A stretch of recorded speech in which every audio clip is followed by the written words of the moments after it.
पति ब्रह्मचारी में अब तक आपने देखा कि सूरज की गुंडागर्दी ने मोहल्ले में हाहाकार मचा रखा था। उसकी दबंगई ने न सिर्फ दुकानदारों को बल्कि हर आम आदमी को परेशान कर रखा था। लोग उसके सामने सिर झुकाए खड़े होते, लेकिन ईशा, उसकी पत्नी, इस स्थिति से बेहद दुखी थी। उसने कई बार सूरज को समझाने की कोशिश की, लेकिन सूरज की आंखों में सिर्फ अपनी ताकत की चमक थी।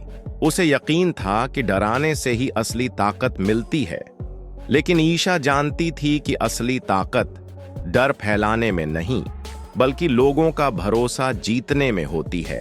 अब हालात ऐसे थे कि ईशा के पास कोई और रास्ता नहीं बचा। उसने ठान लिया कि अब उसे सूरज को उसकी ही भाषा में जवाब देना होगा। अगले दिन मोहल्ले में लोगों ने देखा कि ईशा ने सूरज की तरह ही रुख अपनाया है। उसने दुपट्टा कसकर बांधा, आंखों में दृढ़ता और चेहरे पर आत्मविश्वास लाकर सामने आई। अब वह सूरज के साथ खड़ी थी। जहां सूरज दबंगई दिखाता, वहीं ईशा उससे भी 2 कदम आगे निकलकर और भी सख्ती दिखाती। जब सूरज किसी दुकानदार से पैसे वसूलने जाता, ईशा कहती, सुन लो सब, अब से सूरज अकेला नहीं, उसकी बीवी भी इसी रास्ते पर चलेगी। सूरज हैरान था। उसकी पत्नी, जो हमेशा उसे समझाने की कोशिश करती थी, अब उसके साथ गुंडागर्दी कर रही थी।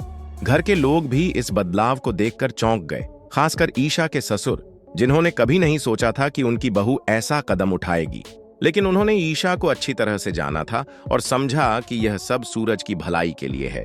धीरे धीरे सूरज के मन में हलचल होने लगी। उसे लोगों की बातें सुनाई देने लगीं। देखो, सूरज की बीवी भी उसी जैसी बन गई है। कुछ लोग फुसफुसाते हुए कहते, बेचारी ईशा सूरज की आदतों से परेशान होकर ऐसा कर रही है। यह सुनकर सूरज को पहली बार एहसास हुआ कि उसकी वजह से ईशा की छवि भी बदल गई है। एक दिन जब सूरज और ईशा बाजार में थे, सूरज ने एक दुकानदार को धमकाना शुरू किया। तभी ईशा ने उससे आगे बढ़कर कहा, सुनो, अब से सूरज जो करेगा वही मैं भी करूंगी। अगर यह पैसे लेगा तो मैं भी लूंगी। अगर यह किसी पर जोर डालेगा तो मैं उससे ज्यादा जोर डालूंगी। सूरज वहीं ठहर गया। उसकी आंखें चौड़ी हो गईं।